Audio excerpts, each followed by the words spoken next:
एक गांव में ध्रुव नाम का एक ब्राह्मण रहता था। वह बहुत दरिद्र था।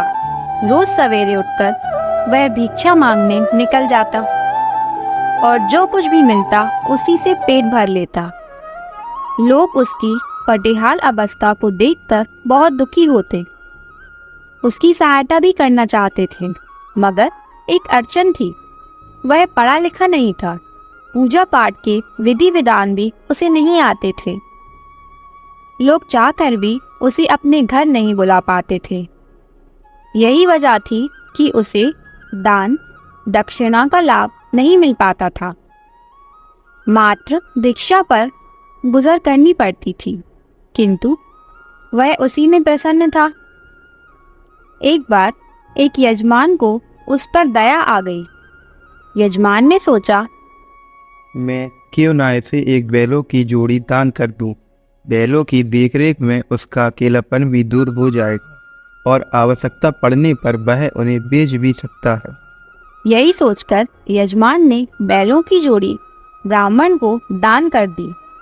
बैलों की जोड़ी प्राप्त कर ब्राह्मण खुशी से फूला न समाया। उसकी दिनचर्या ही बदल गई। सुबह उठकर वह पहले बैलों के स्थान की साफ सफाई करता, उन्हें तालाब में नहलाने धुलाने को ले जाता, फिर भिक्षा में प्राप्त अन्न में से काफी बड़ा हिस्सा बैलों को खिलाकर स्वयं भी भोजन करता। दिन चढ़ते ही वह भिक्षा मांगने के लिए निकल पड़ता। संध्या को जब वह घर लौटता तो खूब थका होता। फिर भी बैलों को घास चराने नदी के किनारे ले जाता। बैलों की जोड़ी उसके लाड़ प्यार और देखभाल के कारण कुछ ही दिनों में हष्ट पुष्ट हो गई। जो भी बैलों की जोड़ी देखता ही रह जाता। एक दिन ब्राह्मण बैलों की जोड़ी को तालाब में नहला रहा था कि एक चोर की दृष्टि उन बैलों पर पड़ गई। ऐसे हष्ट पुष्ट बैलों को देखकर चोर की लार टपकने लगी। उसने निश्चय किया कि वह बैलों को चुरा लेगा, फिर उन्हें हाट में बेच देगा। इतने हष्ट पुष्ट बैलों को बेचकर उसे काफी धन प्राप्त होगा।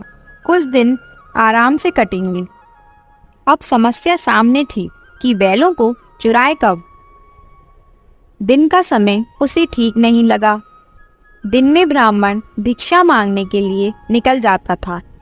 बैलों की देखरेख के लिए वहां कोई नहीं होता था, किंतु दिन में पकड़े जाने का भय था, क्योंकि सारे गांव वाले ब्राह्मण के बैलों को अच्छी तरह से पहचानते थे। उसने तय किया कि वह रात में बैलों को चुराएगा। रात को जब वह अपने गांव से बैल चुराने के लिए निकला तो रास्ते में उसकी भेंट एक भयंकर आदमी से हुई। तुम कौन हो? चोर ने डरते डरते पूछा। मैं ब्रह्म राक्षस हूँ। भयंकर आकृति वाले ने उत्तर दिया।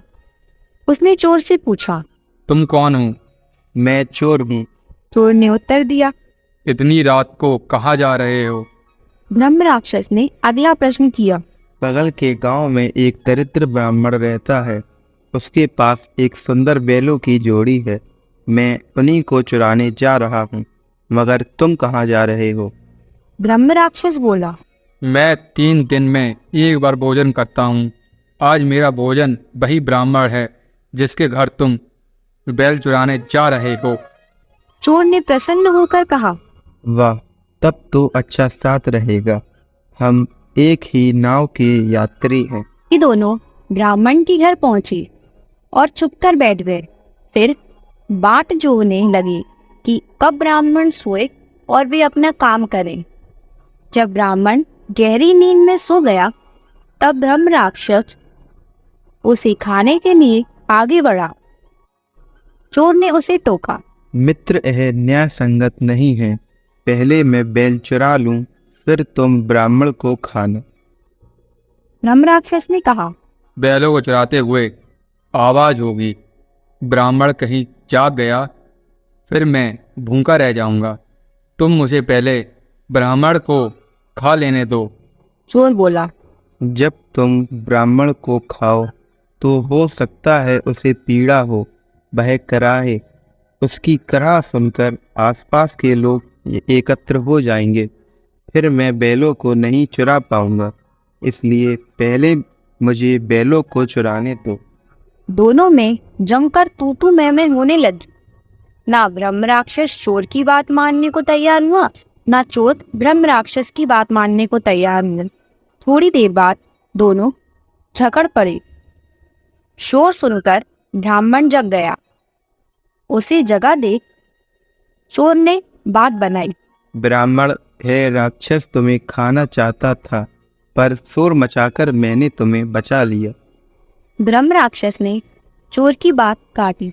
यह चोर झूठा है, यह बैलों को चुराने आया था। मैंने शोर मचाकर तुझे लूटने से बचा लिया। ब्राह्मण तुरंत उनके नीच इरादे भाप गया। वह मन ही मन अपने इष्ट देव को याद करने लगा। इष्ट देव को याद करते ही ब्रह्म राक्षस के भागते ही ब्राह्मण ने लपक कर लाठी उठा ली और लगा चोर की पिटाई करने। चोर किसी प्रकार अपने प्राण बचाकर भागा। तब से किसी को ब्राह्मण को तंग करने का साहस नहीं हुआ।